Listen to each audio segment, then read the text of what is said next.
Mais avoir en prison, avoir en tête qu'il y a des gens qui n'oublient pas, ça rend le prisonnier très fort.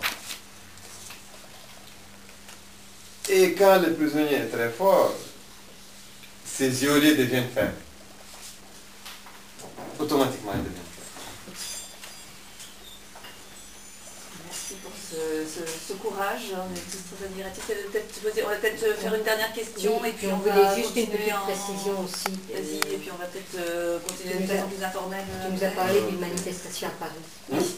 On n'ira pas forcément, Mhm. mais ce serait, on va peut-être voir si quoi faire de Marseille, et ce serait quand? Voilà. On n'a pas encore arrêté la date, mais il y a des gens qui se réunissent à Paris pour pouvoir l'arrêter. Et c'est organisé par qui?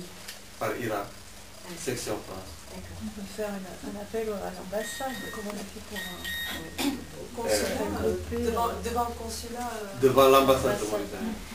Mais Ici, il y a un consulat. à Marseille, il y a un consulat aussi. De Mauritanie? Oui, Oui, non. Non, pas de consulat mauritanien, pourquoi? c'est à Nice. Dans le Nice, Mais si on peut trouver ces papiers, ces slogans où c'est écrit par exemple non à l'oubli, si on peut mettre le nom de l'enfant, si vous avez la possibilité de nous aider par là, le nom de l'enfant que les gens peuvent arborer, ça sera important.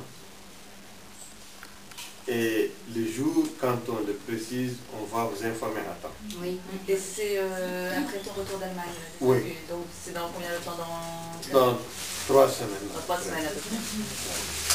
J'avais encore une question, justement, dans le cadre de tout ce que vous nous expliquez. Je voulais savoir si on savait en Mauritanie une évaluation du nombre de gens qui disparaissent et si on savait si ce système provoquait beaucoup de morts. Et si on avait un chiffre d'évaluation, si c'était possible de le savoir. Oui, nous, quand même, maintenant, on a un chiffre de 616 disparitions forcées. 616. Oui. Mais on a disparition, on ne sait pas s'ils sont vivants ou morts. Non. Mais c'est sûr que la majorité sont morts. Sinon tous. Parce que l'autre jour, lorsque nous on a fait une déclaration pour dire que nous allons aller à Inan pour faire le deuil de ces gens pendus, on a réclamé encore la vérité sur les gens qui ont disparu. Automatiquement après, le gouvernement a créé un comité interministériel chargé de faire les sépultures des morts qui ont disparu des disparitions forcées. Mais on a dit, pourquoi vous faites les sépultures des gens qui ont disparu? Donc vous êtes censé ne pas connaître là où ils sont. Et si vous connaissez là où ils sont, montrez-le au leur. Et que le procureur, que le ministère public ouvre des enquêtes pour déterminer la cause de la mort et ses circonstances. Et les coupables aussi. Mais ils ont dit non, on va seulement faire la sépulture pour les morts. Et ils en ont fait combien? Ils en ont fait déjà 3, 4. J'ai appris, après avoir venu, lorsque j'étais à Rome, qu'ils en ont fait 4. Mais on ne sait pas dans quelles circonstances ils l'ont. C'est un flou quand même, c'est de la propagande. Mais faire les sépultures sans vraiment engager la procédure judiciaire, ça relève de la mauvaise foi. C'est ça que...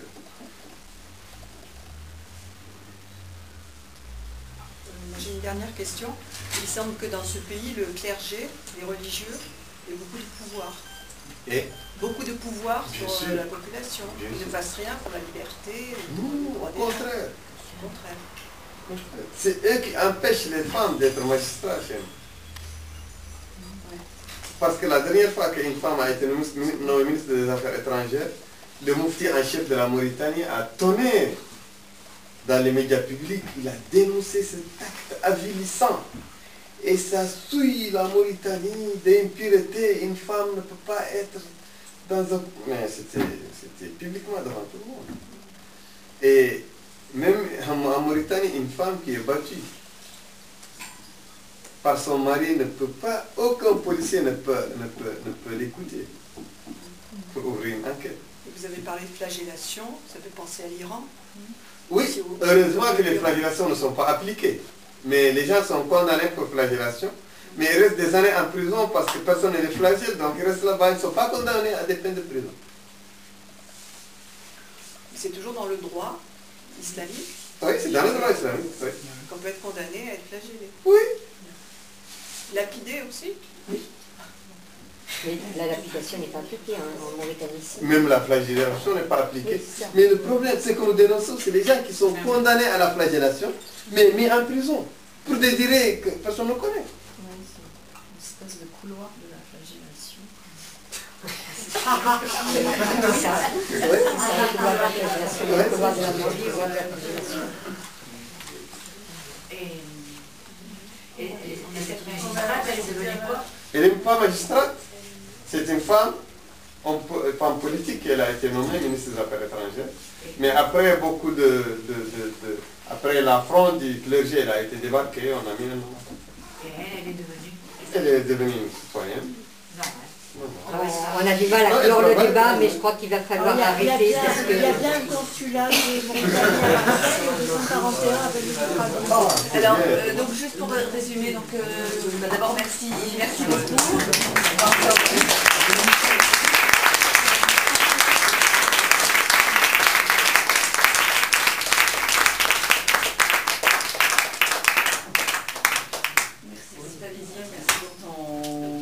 Action et ton courage. Et donc Biram est encore dans la réunion jusqu'à mercredi prochain, donc avec la réunion à Aix, donc c'est la maison des associations, c'est ça? C'est la maison des associations. À 18h30. 18h30 à la maison des associations à Aix-en-Provence, donc avec le groupe d'Amnesty Aix et Bruno Canivinck qui ont organisé ça. Et donc il y aura la projection du film Chasseur d'images, donc Chasseur d'esclaves. Chasseur d'esclaves par les images, qui montre l'action de Biram et de son association. Et puis on relèvera au maximum, d'abord faire connaître ton association, je pense que c'est important aussi. Et puis donc tes requêtes sur le rassemblement à Paris dans 3 semaines et l'action du 28 novembre. On peut faire la même chose à Marseille. On peut faire peut-être la même chose à Marseille.